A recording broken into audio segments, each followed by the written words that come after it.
మహాగణపతిం మనసా స్మరామి మహాగణపతిం మనసా స్మరామి. TR creations family అందరికీ నా హృదయపూర్వక ధన్యవాదాలు. అలాగే ఈ వారం మనం చూసినట్టయితే కనుక 12వ తారీఖు నుంచి 18వ తారీఖు వరకు కూడా ఏప్రిల్ మాసానికి సంబంధించి వార ఫలాలు ఏ విధంగా ఉండబోతున్నాయి ఏంటి అనేది ద్వాదశ రాశుల వారికి సంబంధించి చూద్దాం. సో అలాగే మేజర్ ట్రాన్సిటల్ చేంజ్ విషయానికి వస్తే కనుక ఇక్కడ కరెక్ట్గా 11వ తారీఖు నుంచే మనకి బుధుడు మీన రాశి తన నీచ క్షేత్రం మొత్తానికి రెట్రగ్రేడ్ అయ్యి 2 నెలల పాటు అక్కడే ఉండిపోయి రాహుతో జతకట్టి బుధుడు చాలా వరకు కూడా కమ్యూనికేషనల్గా చాలా సఫర్ అయి ఉన్నాడు. సో ఇలాంటి టైంలో బుధుడు మళ్ళీ మీన రాశిలోకి మారడం ఓకే, రాహుతో జత కట్టడం ఒకటి, బట్ ఇది మీన రాశి కూడా ఆయనకి నీచ క్షేత్రమే.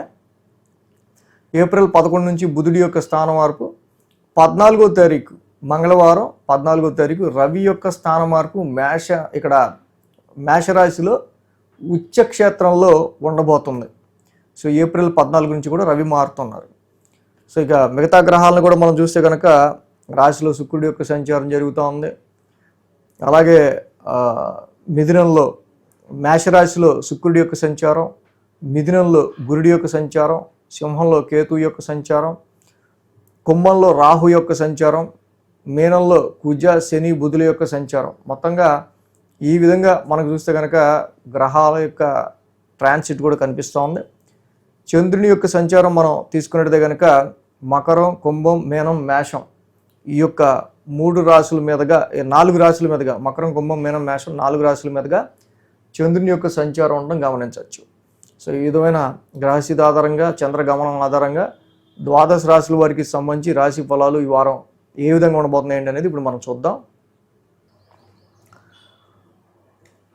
మకర రాశి వారికి సంబంధిస్తే కనుక ఈ వారం ఈ రాశి వారికి యోగిస్తున్న గ్రహాలు తృతీయంలో కుజుడు, తృతీయంలో శని, చతుర్థంలో శుక్రుడు.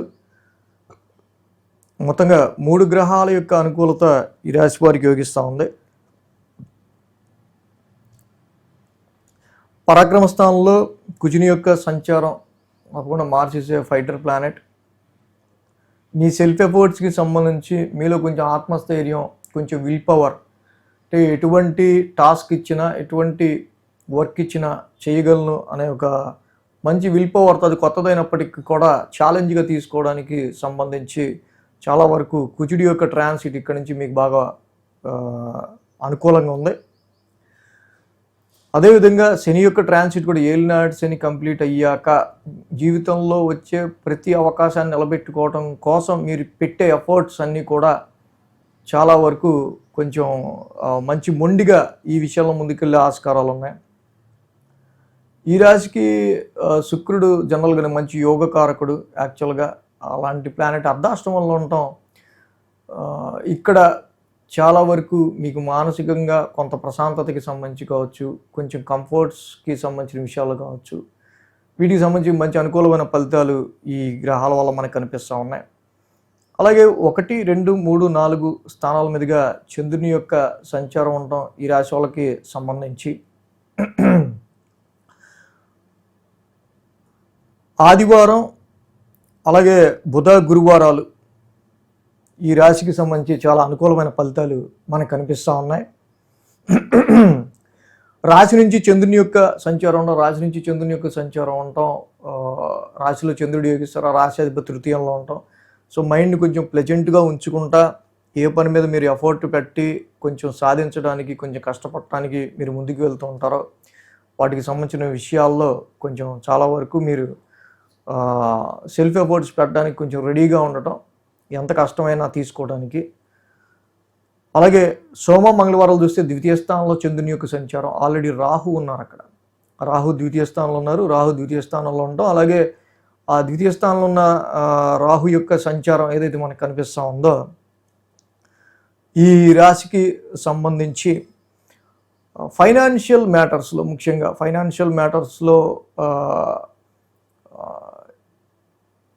మనీ ఫ్లో అనేది ఎలా ఉంటుంది, సో మనీని మనం దాచుకోగలుగుతున్నామా, లేదా వచ్చిన మనీని రొటేట్ చేయాల్సి వస్తుందా, సో ఈ విధమైన కండిషన్స్లో ద్వితీయంలో ఉన్న రాహు వల్ల ఫైనాన్షియల్ కండిషన్స్ ఎలా ఉన్నాయో చూసుకొని దాన్ని బట్టి మనీ మేనేజ్మెంట్ అనేది చూసుకోవడం అనేది చాలా మంచిది.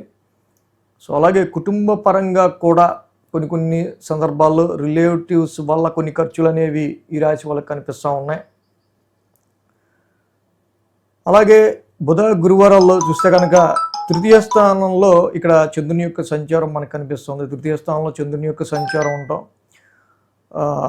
తృతీయ స్థానంలో చంద్రుని యొక్క సంచారం ఈ రాశి వాళ్ళకి మెయిన్గా మనం చూసినట్టయితే కనుక తృతీయంలో కుజుడు యోగిస్తాడు, శని యోగిస్తాడు, చంద్రుడు కూడా యోగిస్తాడు. పరాక్రమ స్థానంలో ఉన్న అన్ని గ్రహాలు కూడా బాగానే యోగిస్తూ ఉన్నాయి కాబట్టి మంచి విల్ పవర్తో సాధించాల్సిన విషయం మీద మీరు ముందుకెళ్ళడానికి ట్రై చేస్తారు. కానీ కొన్ని సందర్భాల్లో రిలేటివ్స్తో కానీ మీ యొక్క సర్వెంట్స్తో కానీ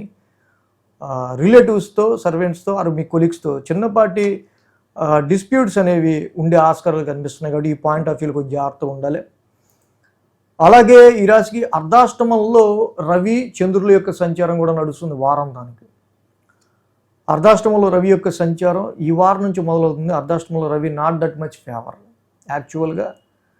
సో మీరు ఎంత ప్రొఫెషన్ గురించి ఆలోచించి ప్రొఫెషన్ మీద కాన్సన్ట్రేట్ చేద్దాం అనుకున్నా కూడా యువర్ ఎఫర్ట్స్ అన్నీ కూడా ప్రొఫెషనలైజ్డ్గా మీ ఎఫర్ట్స్ అన్నీ కూడా చాలా వరకు ఈ రాశి వాళ్ళకి సంబంధించి మెయిన్గా ఈ అర్ధాష్టమ రవి వల్ల డొమెస్టికల్గా ఏర్పడుతున్న అనేకమైన రెస్పాన్సిబిలిటీస్, సమస్యలు, ఈతి బాధలు లాంటి వాటి వల్ల మీరు మోర్ ఎవర్ మీ యొక్క ప్రొఫెషన్ మీద కాన్సన్ట్రేట్ చేయలేకపోవడం అనేది ఈ వీక్ నుంచి కొంచెం కనిపిస్తూ ఉంది. బట్ శుక్రుడు కూడా అక్కడే ఉండటం వల్ల ఈ రకమైన సిచ్యువేషన్స్ని శుక్రుడు బ్యాలెన్స్ చేస్తూ ఉంటాడు.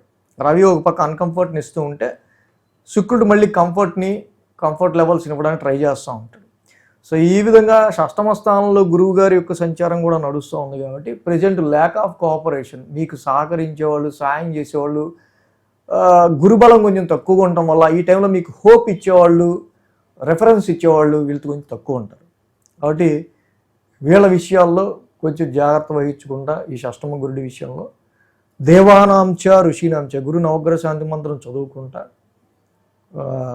ముందుకెళ్ళడం అనేది చాలా మంచిది. జపా కుసుమ సంకాసం రవి నవగ్రహ శాంతి మంత్రం చదువుకోవటం, గురువు గారి కేజింపో శనగలు ఎల్లో క్లాత్ దానం చేయడం చాలా మంచిది.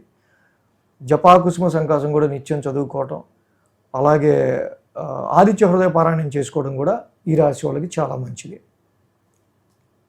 ఈ వీడియో కనుక మీకు నచ్చినట్లయితే లైక్ చేయండి, షేర్ చేయండి. మరిన్ని అప్డేట్స్ కోసం సబ్స్క్రైబ్ చేయడం మాత్రం మర్చిపోకండి.